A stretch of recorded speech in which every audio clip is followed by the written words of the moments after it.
ఓం నమః శివాయ. యాదాద్రి భువనగిరి జిల్లా చౌటుప్పల్లో కొలువైన శ్రీ పుణ్యలింగేశ్వర స్వామి లింగ రూపంలో అద్భుతమైన దర్శనాన్ని ప్రసాదించే మహాదేవుడు. ఇక్కడకు వచ్చే భక్తుల ఇష్టకామ్యాలు నెరవేరుస్తూ తన చెంత జీవిస్తున్న శివపుత్రుల మోముల్లో చిరునవ్వులు చిందించే శ్రీ పుణ్యలింగేశ్వరుడు సాక్షాత్తు ఆ పరమేశ్వరుడే. అభయహస్తమిచ్చే శ్రీ పుణ్యలింగేశ్వర స్వామిని దర్శించడానికి చౌటుప్పల్ నుండి వచ్చిన బి శ్రీరాములు, మాధవి దంపతులు, వారి కుటుంబ సభ్యులు వారి గోత్రాలపై అర్చనలు నిర్వహించుకొని స్వామికి జలాభిషేకం చేశారు.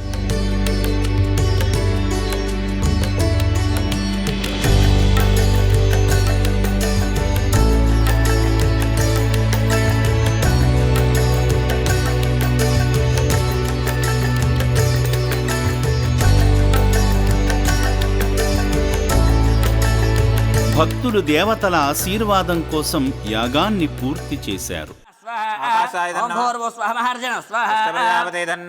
నమస్కారం చేసుకోండి స్వామి.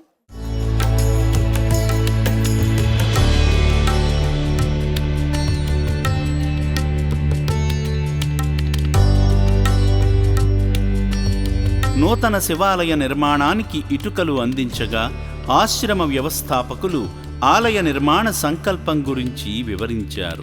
కీర్తిశేషులు బొబ్బల్ల కనకయ్య, లక్ష్మమ్మగార్ల 35వ వర్ధంతి సందర్భంగా వారి చిత్రపటం వద్ద ఆబ్దికం పూజలు చేశారు. వారి పవిత్ర ఆత్మకు శాంతి కలగాలని కోరుకుంటూ అభాగ్యులకు అన్నదానం నిర్వహించారు. తల్లిదండ్రులను తలచుకుని అభాగ్యుల ఆకలి తీర్చిన సేవామూర్తి శ్రీరాములు గారిని ఆ శివయ్య సదా రక్షించాలని రక్షణాలయం కోరుకుంటుంది. 3 సంవత్సరాలుగా ఈ అమ్మా నాన్న అనాథాశ్రమంలో అన్నదాన కార్యక్రమాన్ని మా కుటుంబ సభ్యులందరం నిర్వర్తించడం జరుగుతుంది.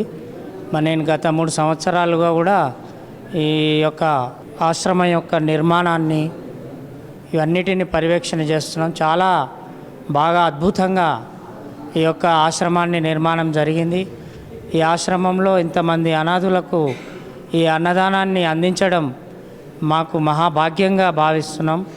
ఈ అవకాశం ఇచ్చినందుకు మాకు శంకర్ గారికి మనస్ఫూర్తిగా కృతజ్ఞతలు తెలియజేస్తున్నాను. అదేవిధంగా ఇంకా అద్భుతంగా మన యొక్క దేవాలయాన్ని, ఇక్కడ పుణ్యలింగేశ్వర స్వామి దేవాలయాన్ని చాలా అద్భుతంగా జిల్లాలోనే కాదు రాష్ట్రంలో చెప్పుకోదగ్గ విధంగా ఇక్కడ చాలా అద్భుతం నిర్మాణం జరుగుతుంది. అది అతి త్వరలో 1 సంవత్సరంన్నర 2 సంవత్సరంలో పూర్తిగా వస్తుంది.